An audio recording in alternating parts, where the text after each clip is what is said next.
Yo, what's going on guys, it's Rest and thank you for clicking on this video. Now in my previous video, I went over all the weapon types that we're going to be having in Wonderlands, but in this video, like I promised, I'm going to be going over all the weapon manufacturers and everything that you need to know about them. Now as always with all these videos, this is just information, speculation, and going over my general opinions on what I think about everything, and all this information can be found on the Tiny Tina's Wonderlands website if you guys would like to go read that for yourself, or if you want to watch this, you can as well. But if you guys do enjoy this, find it helpful, consider doing all the normal YouTube stuff. It really helps me out and our community grow by getting these videos out there for everyone to see. I truly appreciate it. All right, starting off, obviously in the previous video we went over all the weapon types like I said at the beginning of the video, but we're going to start down here on this paragraph right here. We're going to get into all the weapon manufacturers. So starting with the first paragraph, a distinguished group of mythical manufacturers produce the guns found across the Wonderlands, each with their own specialty and distinctive traits. Here's a general idea of what you can expect from each weapon manufacturer's wares. So for our first one, we have Dahlia. Variety is the spice of life and death shootout, so mix things up with alternating firing modes from Dahlia guns. These guns have different behaviors based on the gun you've got. For example, full auto mode will let you hold the trigger down to spray bullets hither and thither, but the staccato blast of burst fire mode means you'll have to keep squeezing the trigger if you want a continuous stream of fire. So obviously this is just Dahl from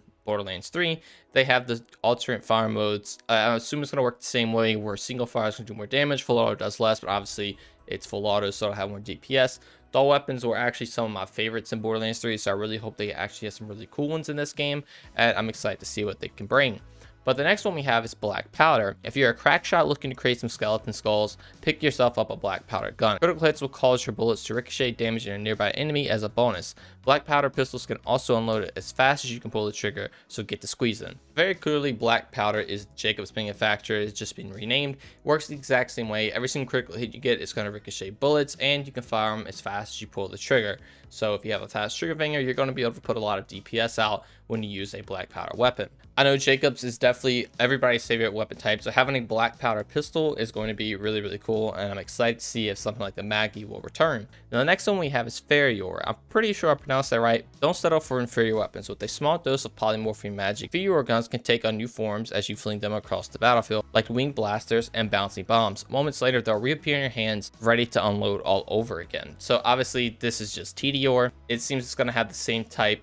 You're going to throw the gun, it's going to do some crazy thing. I'm sure with Wonderlands being fantasy, you're going to be able to do some like really cool things with it. But I'm sure all the returning stuff from Borderlands 3, like shooting it or guns with legs, is probably also going to be there. But I'm excited to see some new things that might come up with. Maybe you can throw it and it turns into like a dice, and then if the dice rolls a d20, it's just a huge explosion or something. I think that'd be really cool. Down we have Stoker. With the absurdly high fire rate of Stoker guns, you will quit worrying and surrender yourself to the steady stream of slaying.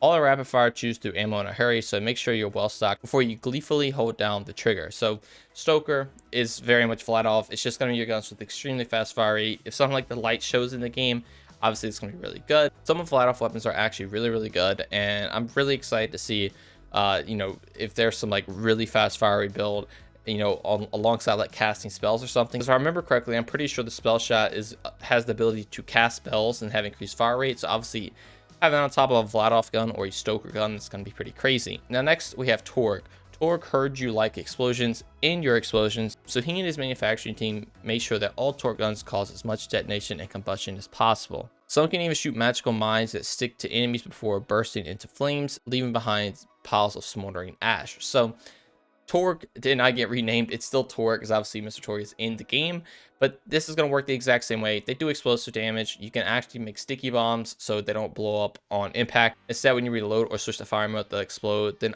I'm pretty sure the leaving behind piles of smoldering ash and burst them into flames is just saying it's probably incendiary damage. I wouldn't think they would have another thing going with that, but they might. Who knows? There might be a new like mechanic with Torg weapons, but I'm pretty sure this is just saying that it's an incendiary sticky weapon.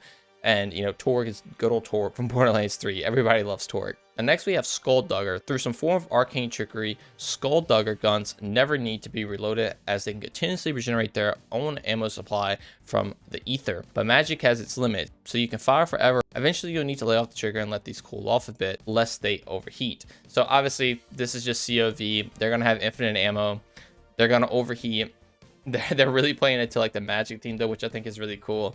You know, pulling ammo from the ether, stuff like that, instead of it just being like, you know, junk weapons piled together. I kind of like the like one of the magical theme with this. But yeah, again, just infinite ammo and they overheat. And finally, the last one we have is Hyperius. Create some cover for yourself even when you're on the move with Hyperius guns, which project a magical shield out of thin air whenever you're aiming down the sights. They also get increasingly more accurate the longer you fire, so unloading a clip in one continuous stream is a great idea. So again, Hyperius, this is clearly Hyperion, a throwback to Borderlands 2 with the Hyperius raid boss. Again, it's going to have a projected shield and it's going to get more accurate over time. So that is your weapon manufacturers. They're literally all the same from Borderlands 3. They have different names though, and what's notable is that there are no Maliwan and Atlas manufacturers in this game, so expect to not see those if they were your favorite. I'm sorry, I really did like Maliwan weapons, but they're not going to be in the game as we can see right here. Then obviously also with all the manufacturers, they're going to be up here with a plethora of all the weapon types, and I just cannot wait to see the crazy combinations that we can do and also the legendaries that we're going to have in the game. But anyway, that is going to do all for me. If you guys would like to go learn about all the weapon types, you can go watch my previous video. And I really did hope this video helped you guys out in learning all the new stuff that we're going to get when Wonderlands comes out. Be sure to stick around for more information about Wonderlands because I'm going to be posting as much as I can. But thank you all so much for watching, and I will see you in the next one. Peace.